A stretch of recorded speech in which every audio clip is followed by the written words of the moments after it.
पिछले पार्ट में हमने देखा कि जैक रॉकी माउंटेन्स पहुंच चुका है और अपने मास्टर को खोजने निकल जाता है। वो पहाड़ों में एक गुफा के पास पहुंचा और उसके अंदर चला गया। वो एक बड़ी दीवार के सामने खड़ा है और हमें पता चलता है कि इसी दीवार के पीछे उसकी मास्टर है। उस दीवार के पार जाने के लिए सैक्रिफाइस की जरूरत थी, तो वो बॉटल में भरे अपने आंसू और खुद के ब्लड से वो सैक्रिफाइस पूरा करता है। पिछली लाइफ में जब उसकी उम्मीद टूट चुकी थी और वो अपनी जिंदगी का अंत करने वाला था, तभी उसके आंसू और खून उसी दीवार पर गिरे थे, जिसके बाद एक नया रास्ता खुला और वो अपनी मास्टर से मिल पाया था। इस बार भी रास्ता खुल चुका था और जैक एक सीक्रेट बेसमेंट में जाने लगा। जिस घड़ी का इंतजार था वो आ चुकी थी। जैक फाइनली अपनी मास्टर के सामने है। इंसान की इच्छाएं कभी भी खत्म नहीं होती और इसीलिए वो अनंत काल तक जीना चाहता है, पर कड़वा सच यही है कि ऐसा मुमकिन नहीं है। पर ये जैक की मास्टर के लिए झूठ के समान है,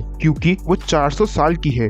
उसने मैजिक से अपनी बॉडी और सोल को अलग कर लिया था, जिसकी वजह से उसकी एजिंग तो रुक गई थी पर उसे डॉल के फॉर्म में रहना पड़ रहा था। पर इस मैजिक की भी लिमिटेशंस हैं और वो हमेशा के लिए अमर नहीं है। पिछली लाइफ में जैक से मिलने के बाद वो 10 साल और जिंदा रह पाई थी, पर इस बार क्योंकि जैक 3 साल पहले ही वहाँ आ चुका है, तो अब वो अपनी मास्टर की गाइडेंस में 13 साल रह पाएगा। मास्टर जैक से पूछती हैं कि वो कौन है, जिस पर वो खुद को उनका डिसाइपल बताता है। मास्टर सोचने लगी कि उनका ऐसा कौन सा डिसाइपल है जिसके बारे में उन्हें खुद ही नहीं पता, पर जैक उन्हें बताता है कि वो उनका ही डिसाइपल है जो फ्यूचर से आया है। मास्टर को कुछ भी समझ नहीं आ रहा था और वो जैक को उनसे मजाक ना करने की वार्निंग देती है। जैक समझ जाता है कि अब खुद को प्रूफ करने के लिए बस एक ही तरीका है और वो अपनी स्वॉर्ड निकाल लेता है। जैक अपनी टेक्निक सोल ऑरा का यूज करता है, जिसे देख मास्टर हैरान हो जाती है। वो उस टेक्निक से मास्टर की चेन्स को तोड़ उन्हें वहाँ से फ्री करना चाहता है। मास्टर उसे वार्न करती हैं कि अगर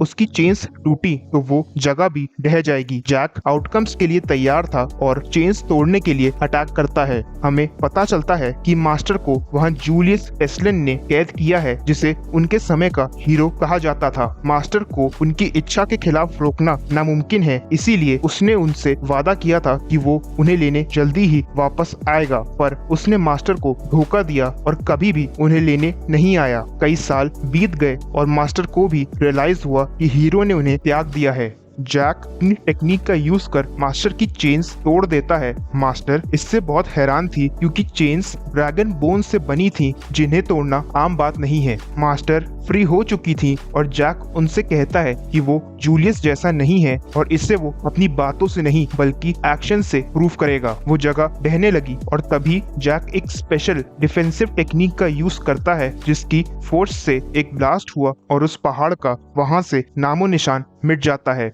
मास्टर और जैक सेफ थे, पर मास्टर को समझ नहीं आ रहा था कि जैक इतनी कम उम्र में सोल एनर्जी कैसे यूज कर पा रहा है। जैक कहता है कि उनके डिसाइपल से इतना तो एक्सपेक्टेड होना ही चाहिए और मास्टर उसे छूकर कंफर्म करती हैं कि वो वाकई सच बोल रहा है। जैक उन्हें अपने टाइम रिग्रेशन के बारे में बताता है और एग्जॉशन की वजह से वहीं गिर जाता है। मास्टर फाइनली उस पर बिलीव करती है और हम देखते हैं कि जैक की जर्नी में उसकी मास्टर भी जुड़ चुकी हैं। 5 दिन बाद असेंबल टेरिटरी में जैक अपनी मास्टर के साथ ट्रैवल कर रहा है और यही सोच रहा है कि इन 5 दिनों में उन्होंने उससे एक भी शब्द क्यों नहीं कहा। मास्टर बताती है कि उन्हें पहले लगा कि जैक टेस्लन हाउस का वंशज है, पर ऐसा नहीं था, क्योंकि वो सोल एनर्जी यूज कर सकता है, जो कि एक ऐसी पावर है जिसे बड़े बड़े 10th सर्कल मास्टर्स भी यूज करने के काबिल नहीं हैं। उन्हें ये भी पता है कि जैक के हाथों पर इतने लोगों का खून है जिसकी कल्पना भी नहीं की जा सकती, पर वो जैक से एक सवाल करती हैं जिसके बारे में उसने आज से पहले कभी भी नहीं सोचा था। वो पूछती हैं कि आखिर उसे ही समय में पीछे आने का मौका क्यों दिया गया और क्या हो अगर किसी ने उसे जानबूझकर मैजिक से इस समय में वापस बुलाया हो। इस सवाल का उसके पास कोई भी जवाब नहीं था। वो कहता है कि वो अपनी पावर से ऐसा नहीं कर सकता था और अगर सच में उसे किसी ने इस टाइम में वापस बुलाया है तो वो इंसान एक ना एक दिन उससे जरूर मिलेगा। आगे हम देखते हैं कि जब भी जैक अपनी पावर्स यूज करता है तो इसका उसकी बॉडी पर बुरा असर पड़ता है। कई हेल्थ पोशंस लेने के बाद भी वो पूरी तरह स्वस्थ नहीं हो पाता है और इसीलिए वो एक कॉमरेड चाहता है जिस पर वो ट्रस्ट कर सके और जो उसे प्रोटेक्ट करने के काबिल हो। वो स्वॉर्ड खरीदने जा रहा था कि तभी एक लड़की उससे टकरा जाती है। वो लड़की जैक से माफी मांगती है और जैक भी उसे सॉरी बोलने जा ही रहा था कि तभी वो कुछ ऑब्जर्व करता है। जैक उस लड़की को पैसे देकर उसे उसका कॉमरेड बनने के लिए कहता है। वो लड़की पैसे देखकर घबरा जाती है और जैक को वो पैसे वापस लौटाती है। जैक उसे छोटा अमाउंट देता है जिसके बदले वो उसे अपने फूल देकर वहाँ से चली जाती है। जैक को लगा नहीं था कि उसे उसका कॉमरेड ऐसी जगह पर मिलेगा। तभी मास्टर कहती है कि उन्होंने भी बहुत टाइम बाद एक वेम्पायर को देखा है। जैक को वेम्पायर वाली बात समझ नहीं आई। मास्टर को लगा कि जैक ने उस लड़की को कॉमरेड बनने का ऑफर इसलिए दिया था क्योंकि वो जानता था कि वो एक वेम्पायर है, पर जैक ये नहीं जानता था और उसने ऑफर इसीलिए दिया क्योंकि उसे उस लड़की में 10th सर्कल मास्टर बनने का पोटेंशियल दिखा। मास्टर जैक से निराश है क्योंकि वो वेम्पायर को आइडेंटिफाई नहीं कर सका, पर उन्हें लड़की का चेहरा कुछ जाना पहचाना लगा और उन्हें कुछ याद आया। वो जैक से कहती हैं कि उसकी शॉपिंग के बाद वो किसी से मिलना चाहती हैं। 400 साल पहले मास्टर ने सभी रेस के किंग्स और ड्रैगन्स के साथ एक ट्रीटी की थी कि कोई भी रेस ह्यूमन वर्ल्ड में इंटरफेयर नहीं करेगी, जिसके बाद सभी रेसेस मैजिक बीस्ट फॉरेस्ट में चले गए थे। पर किंग्स की डेथ के बाद रेसेस फॉरेस्ट से एस्केप करना चाहती थी। ड्रैगन्स जो कि 2000 साल से भी ज्यादा जिंदा रह सकते हैं, वो अभी भी ट्रीटी से बंधे थे। वो खुद एस्केप नहीं कर सकते थे तो वो और किसी को भी फॉरेस्ट से जाने नहीं देना चाहते थे। वेम्पायर्स एक ऐसी रेस है जिन्हें ड्रैगन्स के बराबर शक्तिशाली माना जाता है।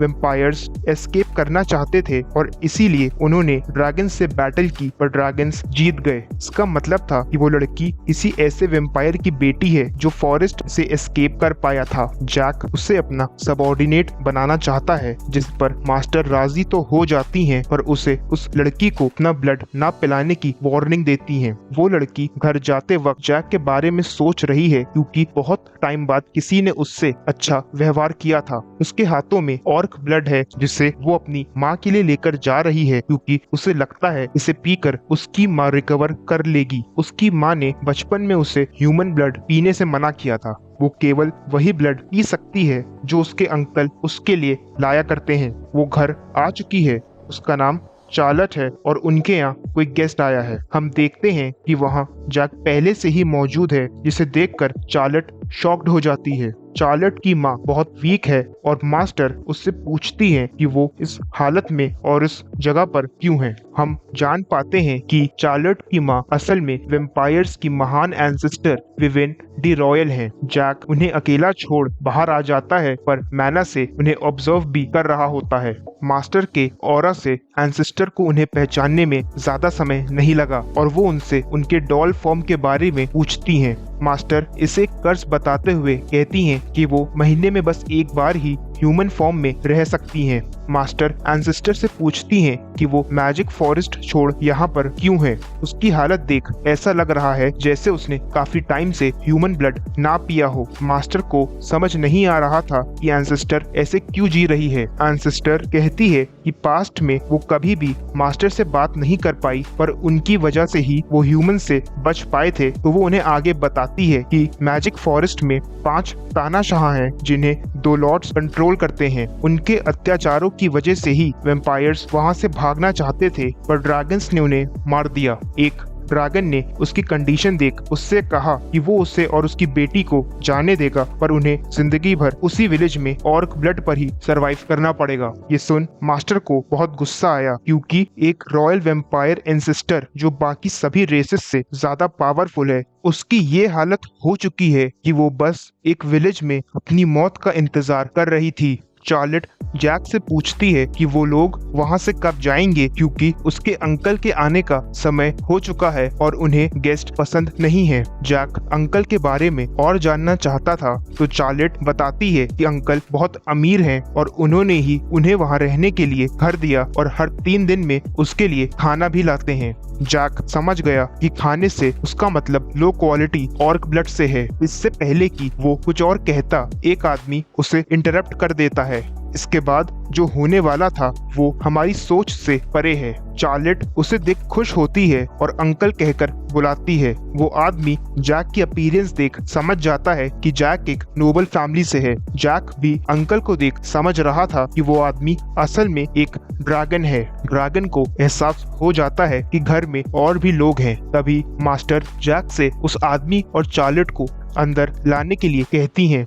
ड्रैगन ने अभी तक एंसेस्टर को अपना खिलौना बना रखा था और आज वो उसी खिलौने से एक आखिरी बार खेलने आया था। उनके अंदर आते ही एंसेस्टर के होश उड़ जाते हैं। उसे नहीं पता था कि अंकल और कोई नहीं बल्कि वो ड्रैगन ही है जिसने उन्हें और ब्लड के सहारे जीने को कहा था।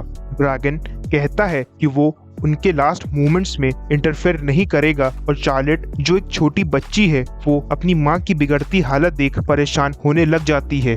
एंसेस्टर चार्लेट से माफी मांगती हैं क्योंकि वो आज तक उसके लिए कुछ भी नहीं कर पाई और जैक ये सब देख सोचता है कि उसे और मास्टर को वहाँ नहीं होना चाहिए था, पर क्योंकि किस्मत से अब वो वहाँ है तो वो ये सब ऐसे खत्म नहीं होने देना चाहता था। वो एंसेस्टर से उनकी बेटी की जिम्मेदारी उसे सौंपने को कहता है और बताता है कि जैसा वो चाहेंगी चार्लेट बड़ी होकर उसी रास्ते पर चलेगी, फिर चाहे वो वेम्पायर्स का रिवाइवल हो या वर्ल्ड डोमिनेशन। अगर वो चाहेंगी तो जिन ड्रैगन्स ने उन्हें सताया है उन्हें भी मार दिया जाएगा। ये सब सुन ड्रैगन मुस्कुरा रहा था। एंसेस्टर कहती हैं कि वो बस यही चाहती हैं कि उनकी बेटी जिंदगी भर खुश रहे और वो उसकी रिस्पॉन्सिबिलिटी जैक को दे देती हैं। एक गौर करने वाली बात ये है कि हमने अभी तक दो एक जैसे लोगों की कहानी देखी। एलिजाबेथ और चार्लेट दोनों रॉयल फैमिलीज से हैं और दोनों को ही खिलौने की तरह यूज किया जा रहा था। जैक दोनों की जिंदगी में खुशियां लाना चाहता है और चार्लेट से इसकी शुरुआत हो चुकी है। इसी के साथ हम देखते हैं कि एंसेस्टर फाइनली अपने सभी कष्टों से मुक्त हो जाती है। ये सब देख ड्रैगन मेनियाक की तरह हंस रहा था। वो जैक से कहता है कि वो एक ऐसे बच्चे की रिस्पॉन्सिबिलिटी ले रहा है जो थोड़ी ही देर में अपनी माँ के पास पहुँचने वाला है। वो हंस ही रहा था कि तभी जैक उसे एक पंच करता है जिससे वो घर तोड़ते हुए बाहर उड़ जाता है। पर ड्रैगन भी वीक नहीं है और जैक से फाइट करने को तैयार हो जाता है। तभी मास्टर ड्रैगन से उसका नाम पूछती हैं, जिस पर वो उन्हें बोलती हुई डॉल कहकर उनका मजाक उड़ाता है। मास्टर कहती हैं कि दोनों लॉर्ड्स को छोड़कर बाकी पांचों ड्रैगन्स अभी भी फॉरेस्ट में ही होंगे, जिसका मतलब ये है कि वो उन पांचों ड्रैगन्स में से नहीं है। वो उसकी एज भी बता देती हैं कि वो अभी बस 200 साल का ही है, यानी वो बस एक नॉर्मल एडल्ट ड्रैगन है। अपनी पूरी सच्चाई पर से झूठ का पर्दा उठते देख ड्रैगन के होश उड़ गए और उसका खून खौलने लगा। इसी के साथ ये पार्ट ओवर हुआ। वीडियो पसंद आई हो तो लाइक करना, चैनल को सब्सक्राइब करना और अगर एक मैजिकल वर्ल्ड के एडवेंचर पर जाना चाहते हो तो अभी इस वीडियो पर क्लिक करो।